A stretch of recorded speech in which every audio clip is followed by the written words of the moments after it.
Hello, আমি dietitian Indira. এই total August মান্থটাকে ব্রেস্ট ফিডিং মান্থ বলা হয় বা আগস্ট মান্থটা ব্রেস্ট ফিডিং মান্থ হিসেবে পরিচিত। আমি ব্রেস্ট ফিডিং এর ওপর গ্যালাক্টোকক এই টপিকটার ওপর আজকে আমি আলোচনা করব ছোট করে। তো গ্যালাক্টোককটা কি? গ্যালাক্টোকক হচ্ছে একটা সাবস্টেন্স যেটা আমরা থ্রু ফুড পাই এবং অন্যদিকে থ্রু মেডিকেশনও আমরা পাই। তো এটা কি করে?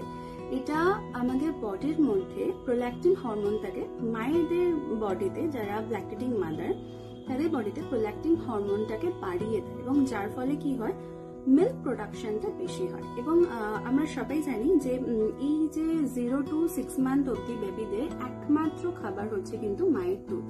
তো যদি মায়ের পর্যাপ্ত পরিমাণে দুধ প্রোডাকশন হয় তবে কিন্তু বেবি গিয়ে পর্যাপ্ত পরিমাণ দুধটা পাবে এবং বেবি কিন্তু সুস্থ থাকবে।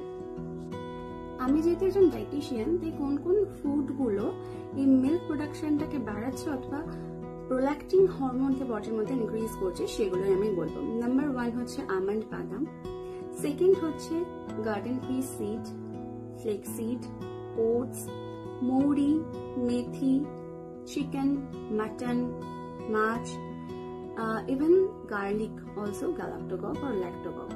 তো এগুলো যদি নট অনলি আমি শুধু মাদাররা শুধুমাত্র এই কটা ফুডই খেলো তাতে মিল্ক প্রোডাকশন বৃদ্ধি পাবে এটা নয়, ব্যালেন্স ডায়েটের সাথে কিন্তু আপনারা এগুলো খাবারের সাথে ইনক্লুড করবেন।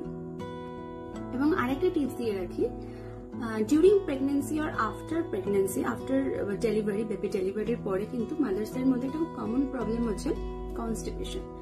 তো ট্রাই করুন মাদাররা, যারা ল্যাকটেটিং ওমেন বা যারা এক্সপেক্টিং মাদার, চেষ্টা করুন যে বাইরের খাবারটা না খেতে।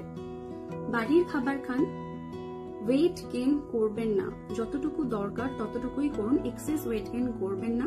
ফাইবার ইনটেক করুন, fresh fruit, vegetables, leafy vegetables এগুলো বেশি পরিমাণে রাখুন, যাতে করে আপনার হোল বডির ঠিকঠাক ভাবে প্রত্যেকটা অর্গান কাজ করতে পারে।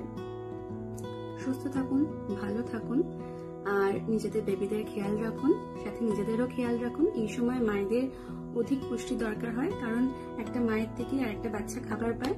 তো প্রত্যেক মা খুব ভালো থাকুন। দেখা হচ্ছে অন্য একটা ভিডিও।